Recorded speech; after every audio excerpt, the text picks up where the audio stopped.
Langsung aja, nggak usah pakai intro-introan ya. Tinggal paling nanti di bagian tengah dan akhir baru ada footage-nya. Assalamualaikum warahmatullahi wabarakatuh. Selamat sore karena videonya dibuat sore hari. Selamat malam buat yang nonton siaran langsungnya.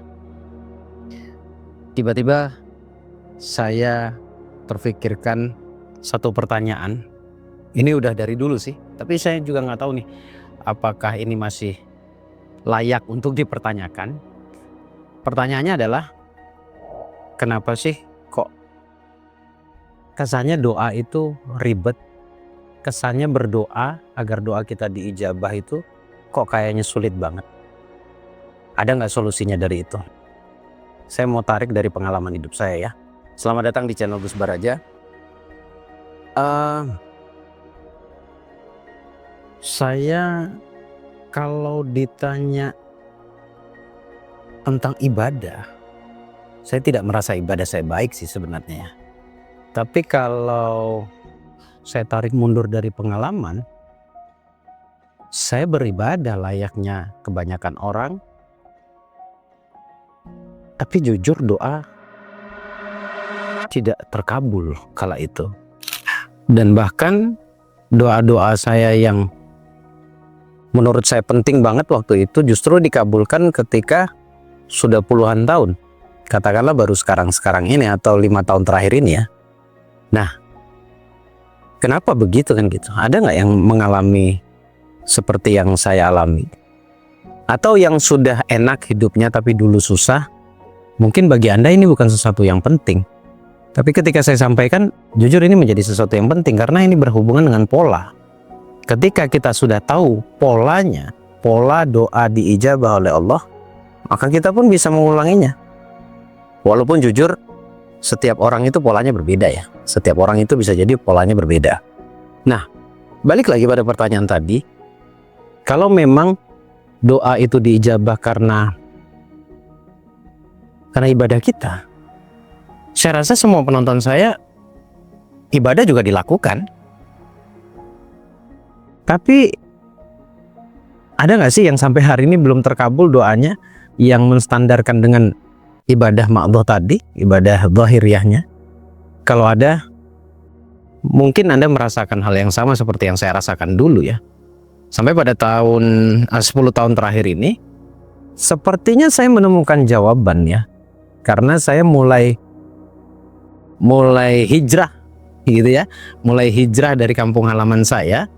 Yang menurut saya kampung halaman saya itu begitu penatnya, begitu luar biasanya mendominasi pikiran saya karena saya tidak bisa menjadi dominan di lingkungan saya, akhirnya saya yang didominasi. Hemat saya, saat kala itu saya beribadah seperti layaknya yang Anda lakukan, hati saya tidak beribadah. Hati saya tidak melakukan perintahnya Allah. Hati saya melakukan perintah saya sendiri gitu loh. Yang menurut saya dengan merasakan kesusahan, kesedihan, pilu, benci, marah, sensi pada orang, kemudian tidak terima dengan keadaan diri sendiri, kenapa orang sukses, kenapa saya tidak. Jadi kesannya kayak nggak selaras gitu. Kalian ngerasain itu nggak sih? Kalau kalian merasakan itu, sepertinya kita sama dengan saya yang kala itu. Pada akhirnya saya hijrah. Saya hijrah ke Jawa, yang memang ayah saya, bapak saya, papa saya adalah orang Jawa. Saya merasa punya ruang saja di tanah Jawa, yang asalnya saya di Kalimantan ya. Sekali lagi tadi saya tidak menyalahkan kampung halaman loh ya.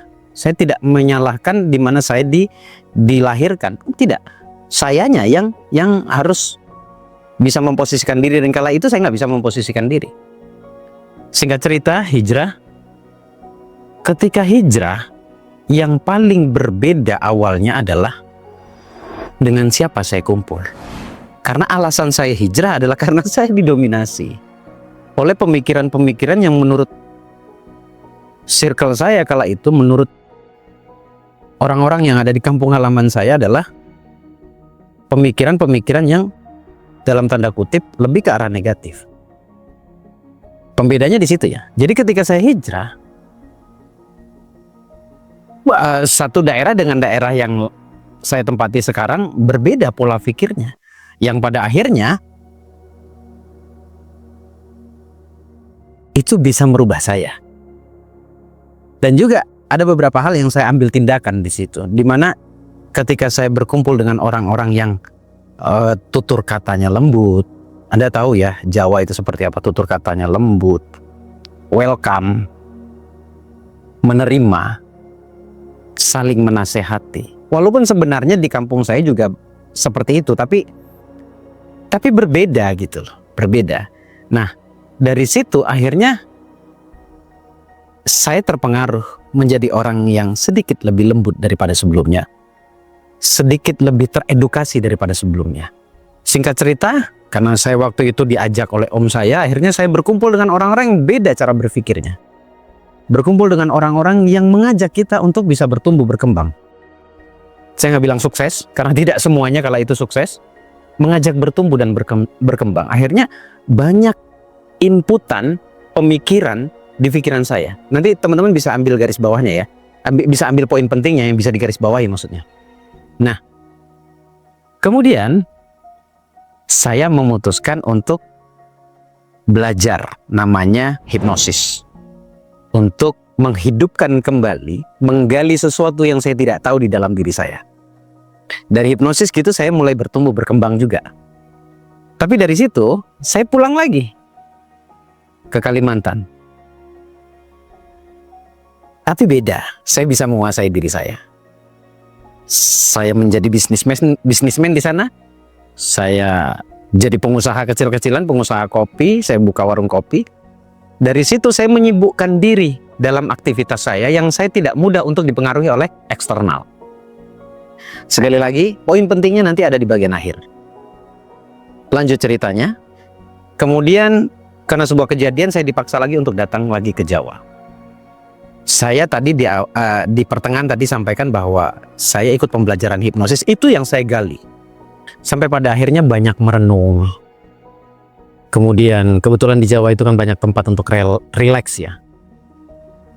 Akhirnya singkat cerita saya olah ilmu hipnosis, hipnoterapi.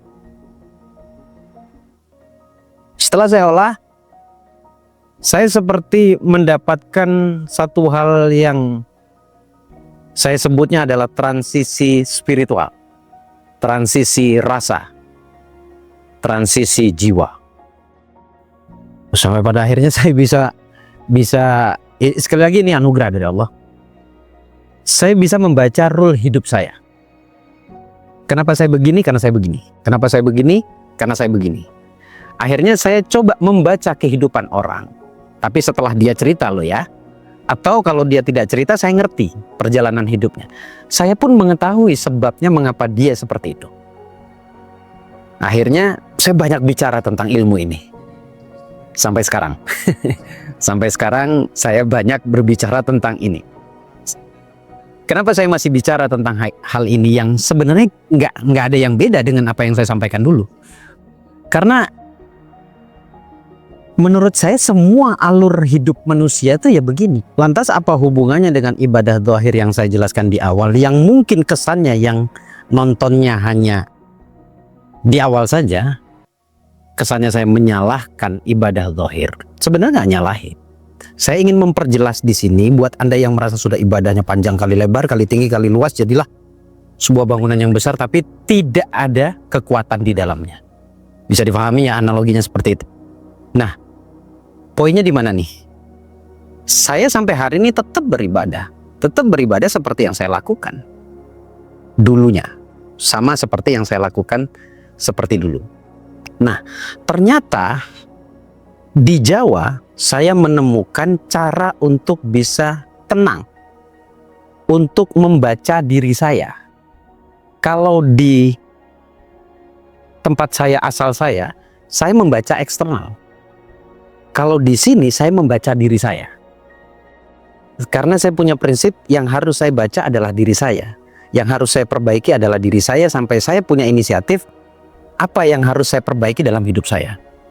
Berarti harus ditemukan kesalahannya, dan ternyata banyak kesalahan saya. Sekali lagi, bukan kesalahan eksternal, saya saja yang mudah terpengaruh. Oke? Nah, poinnya doa itu ternyata tentang ketenangan. Doa itu tentang jiwa. Doa itu tentang hati. Akhirnya, saya terus mengolah rasa saya ini, mengolah batin saya untuk terus stay dalam ketenangan. Stay dalam ketenangan zahir, ketenangan batin. Tapi dimulainya dari hati. Akhirnya di situ saya merasakan ketenangan dalam beribadah. Kemudian saya merasakan juga ketenangan dalam berdoa.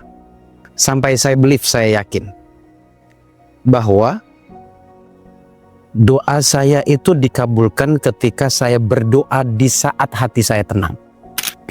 Apa hubungannya dengan hipnosis dan hipnoterapi tadi? Hipnosis dan hipnoterapi itu adalah sebuah tools bagi saya, sebuah alat agar saya bisa lebih mudah masuk ke dimensi ketenangan saya. Lebih mudah masuk ke area tenangnya saya. Jadi tidak salah hari ini kalau teman-teman belajar meditasi. Kalau teman-teman belajar tentang bagaimana menenangkan jiwa. Dan harusnya pembelajaran yang Anda pelajari, baik itu dari saya ataupun dari teman-teman saya, dari orang lain, harusnya bisa membuat Anda tenang dulu. Nah, sekali lagi poinnya adalah semua diijabah ketika, semua dikabulkan ketika kita dalam kondisi netral. Bentuk kondisi netral adalah ketenangan. Bentuk kondisi netral adalah ketika saya tidak memaksakan kehendak. Ini yang paling jelas perbedaannya antara pola pikir saya yang sekarang dengan pola pikir saya yang dulu. Saya tidak membicarakan eksternal, sekali lagi saya membicarakan diri saya. Ini poin penting teman-teman. Jadi buat Anda yang merasa sudah ibadah maksimal, jangan kecil hati dan jangan dikurang-kurangi. Tidak perlu. Jadi jangan kecewa pada sholatmu, jangan kecewa pada wiritanmu, jangan kecewa pada ibadahmu yang sudah kamu lakukan, karena bukan itu salahnya. Kalau pertanyaannya adalah di mana letak kesalahannya, jelas bukan itu kesalahannya. Jadi apa yang harus Anda lakukan hari ini? Coba deh, kalau memang saya ada ruang di hati Anda, lakukan seperti apa yang saya lakukan. Kadang-kala memang perlu menyendiri. Kadang-kala memang perlu break, jeda, tumak ninah, ya, perlu break dulu, istirahat dulu.